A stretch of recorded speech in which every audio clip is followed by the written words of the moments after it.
बिस्मिल्लाहिर्रहमानिर्रहीम। आज का जो ये ब्रीफ है जी, इसका स्पेसिफिकली जो पर्पस है वो है सॉलिडारिटी दिखाना हमारे अपने जो पाकिस्तान फौज के, पाकिस्तान की जो बाकी सिक्योरिटी सर्विसेज हैं जिसमें पुलिस है, रेंजर्स है, फ्रंटियर कोर है और बाकी जो इदारे हैं जिसमें हमारी इंटेलिजेंस एजेंसीज हैं, उन शोधा, उनके शोधा और उनकी फैमिलीज के साथ यकजहती का मुजाहरा करने का असल मकसद इस आज की ब्रीफ का ये है। एक चीज़ मैं वाजे करना चाहता हूँ कि हम यहाँ पे जमा हुए हैं आज, we are not going to make any, we are not here to respond to Fazlur Rahman साहब की स्टेटमेंट को। हम इसलिए नहीं आए यहाँ पे। हमारे जो वेटरन्स हैं, हमारे जो रिटायर्ड फौजी अफसरान हैं या बाकी रैंक्स हैं या बाकी इदारे जो हैं, उनके शोधा और उनके हमारे जो फैमिलीज हैं शोधा की और जो वेटरन्स हैं, वो ऐसी शख्सियात को इस काबिल नहीं समझते कि हम उनको रिस्पॉन्ड करें। तो अगर ये तासुर लिया गया कि जी हम उनके एक गलीज किस्म के रिमार्क के ऊपर हम यहाँ पे आए हैं, तो वो गलत होगा। तो मैं शुरू में ये वाज़ेह कर देता हूँ कि हम यहाँ पे उन शोधा की फैमिलीज़ के लिए आए हैं जिनको हम ये बताना चाहते हैं कि चाहे वो कोई सियासतदान हो, वो कोई दीनी आलिम हो, अगर वो कोई इस तरह की बात करेगा तो आप अपने आप को अकेला मत समझें और हम लोग आपके साथ खड़े हैं। हमारे जो शोधा और उनके फैमिलीज़ हैं वो बहुत बुलंद मकाम पे हैं और ऐसी शख्सियात के साथ हम मुवाजना करना मुनासिब नहीं समझते। स्पेशली ऐसे सियासतदान या उलमा हज़रात जो सेल्फ प्रोक्लेम्ड रिलीजियस स्कॉलर बने हुए हैं और उसकी आड़ में सियासत कर रहे हैं और उसकी आड़ में फ़ायदा उठा रहे हैं। हम सबको ये भी पता है कि आजकल ये शख्सियत जो है वो खुसूसी तौर पे इर्रेलेवेंट हुआ है, सियासी पस मंज़र से बिल्कुल आउट हुआ है। आज से 2.5-3 साल पहले पीडीएम के दौर में बहुत कुछ मिला इनको, तो हर चीज़ ठीक थी। अभी 3 साल से जो उनकी पोजीशन है उसमें जहाँ पे उनको कोई रेलेवेंस नज़र नहीं आती, तो उसके ऊपर वो ज़ाहिर बात है इस तरह के हथकंडे इस्तेमाल करेंगे, लेकिन ना कि वो शख्सियात से बात करें। जिस तरह की बातचीत उन्होंने इस्तीफ़ा की है शोधा के बारे में, वो नहायत नामुनासिब है। ये लोग ये भूल जाते हैं कि बैरूनी चंदों पे पलने वाले लोग हैं। हमारे शोधा के बारे में बात करेंगे, हम ऐसे लोगों को अपने शोधा और उनके फैमिलीज के पाँव की जूतों की खाक के बराबर नहीं समझते। ये बड़ा वाज़ेह मौक़िफ़ है हम सब। सियासी इख्तलाफ हर मुआशरे में हर एक का हक है, उसको सियासत तक ही रखना चाहिए।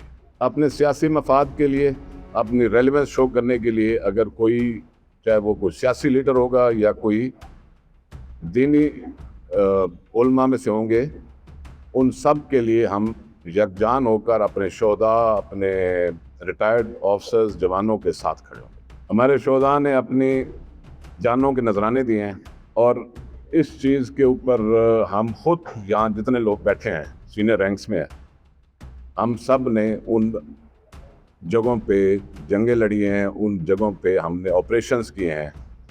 ये अलग बात है कि हमारे नसीब में शहादत नहीं थी तो हम आपके सामने बैठे हैं आज, वरना हमारे साथ के कुलीग्स, हमारे साथ अंडर कमांड लोग की डेड बॉडीज़ इवन टुकड़े होते हुए हमने अपने हाथों से कटे। ज़्यादा दूर नहीं जाता मैं, माजी में ये ज़रब अज़ब जब हो रहा था तो हमने हमारे साथ की गाड़ियाँ जब तबाह होती थी या लोगों को होता था, तो मुझे अच्छी तरह याद है कि मैं खुद बॉडीज़ को एवैक्यूएट करने के लिए हेलीकॉप्टर्स के ऊपर अपने गोद में ज़ख्मियों को लेके हम उधर से निकलते थे और कई ऐसे ज़ख्मी थे जो हॉस्पिटल पहुंचने तक शहीद हो जाते थे। मुझे अच्छी तरह याद है कि हम एक शहीद के जब जनाजे पे गए बॉडी लेके, तो सिर्फ एक बेटी थी, उसकी 4 साल की बेटी, उसको पता नहीं था हो क्या गया उसके साथ। और जब वो सेरेमनी हुई और फिर जब बॉडी को, शहीद की बॉडी को ले जाने की बारी आई, तो उस वक्त उसको समझ आई कि मेरे साथ हुआ क्या है। और जिस तरीके से वो लिपट के उस जस्द खाकी से जिस तरह से वो मतलब मैं वो जज्बात बयान नहीं कर सकता। तो जब हम अपने सियासतदानों से या अपने दीनी उलमा जो कहते हैं अपने आप को, उन लोगों से जब हम ये बातचीत सुनते हैं तो हमारा खून खौलता है। किसी सूरत में काश ये जो अपने बेटों को पीडीएम दौर में वजारत दिलवा देते हैं, काश ये लोग जो कहते हैं ना 40-50 हज़ार के पीछे ये वजीरिस्तान भेजें, ये बलूचिस्तान में भेजें, इनको समझ आए कि बंदूक उठा के कैसे चला जाता है। तो मेरी गुजारिश आज आपके तवज्जुह से इन हजरात तक पहुंचाने की जो है वो, मैंने जैसे पहले कहा कि हम इनको कोई वैल्यू नहीं देते। ऐसे लोगों की हमारे दिल में कोई वैल्यू नहीं है। अगर हम आज इकट्ठे हुए हैं तो हम सब के दिल की आवाज़ है कि हम ऐसे लोगों के खिलाफ नहीं बोलेंगे, लेकिन हम अपने शोधा की फैमिलीज को ये यकीन दिलाएंगे कि हम आपके साथ खड़े हैं और ऐसे लोगों की जुर्रत नहीं है कि ये दोबारा आप लोगों की बात करें। और हम as a forum, Multan veterans के फोरम से हम ये भी मुतालबा करेंगे कि ऐसे लोग जो ये बातें करते हैं, स्पेशली इस शख्सियत के बारे में जिनका मैं नाम लेना दोबारा मुनासिब नहीं समझता, कि इनको चाहिए कि नाम लेना मुनासिब इसलिए नहीं कि मैं कुछ छुपा रहा हूँ, लेकिन जिस तरह की हरकत की है उसके बाद मेरा दिल नहीं चाहता नाम लेके बुलाना। तो इनसे मेरी हम सब की डिमांड होगी कि ये जिस तरह बाकी पार्टीज़ के लोगों ने भी कहा है कि ये लोग जो इन्होंने दिल आज़ारी की है उसकी ये माफ़ी मांगे, कौम से माफ़ी मांगे, हमारे पाकिस्तान के शोहदा से माफ़ी मांगे, उनकी फैमिली से माफ़ी मांगे, तो शायद इनका कोई हो सके। अदरवाइज़ हम इनको अल्लाह के हुक्म से हम अपने शोहदा की फैमिलीज़ को अकेला नहीं छोड़ेंगे और पाकिस्तान आर्मी के साथ खड़े हैं। जितनी इस वक्त आप देख रहे हैं कुर्बानियाँ पाक फ़ौज और बाकी जो हमारे सिक्योरिटी के इदारे हैं वो दे रहे हैं, उनको खराज तहसीन पेश करते हैं। आप सबका बड़ा शुक्रिया। और हम क्योंकि ये आज की जो प्रेस ब्रीफिंग है ये एक मखसूस पॉइंट के ऊपर है, तो इसलिए इसको हम इधर ही ख़त्म करेंगे। मेरी दरख्वास्त होगी आप लोगों से कि क्योंकि जब क्वेश्चन आंसर शुरू होते हैं तो वहाँ पे फिर और मसाइल भी बीच में आ जाते हैं, तो हम इसकी इम्पोर्टेंस, इस प्रेस कॉन्फ्रेंस की अहमियत को हम कम नहीं होने देंगे, इसलिए हम इसी पे ही फोकस करेंगे। इसके बाद हम जो है ना, जब प्रेस कॉन्फ्रेंस ख़त्म हो जाती है हम चाय भी पियेंगे इकट्ठे और हम आपस में इंटरेक्शन करेंगे ऑफ द रिकॉर्ड। तो पाकिस्तान पाइंदाबाद, पाक फौज जिंदाबाद। जिसपे आपने प्रेस कॉन्फ्रेंस की है, इसी हवाले से क्वेश्चन करेंगे। पूरी कौम फौज पाकिस्तान के छाना बिछाना खड़ी है, हमारे भाई हैं फौज पाकिस्तान में, हमारे बेटे हैं।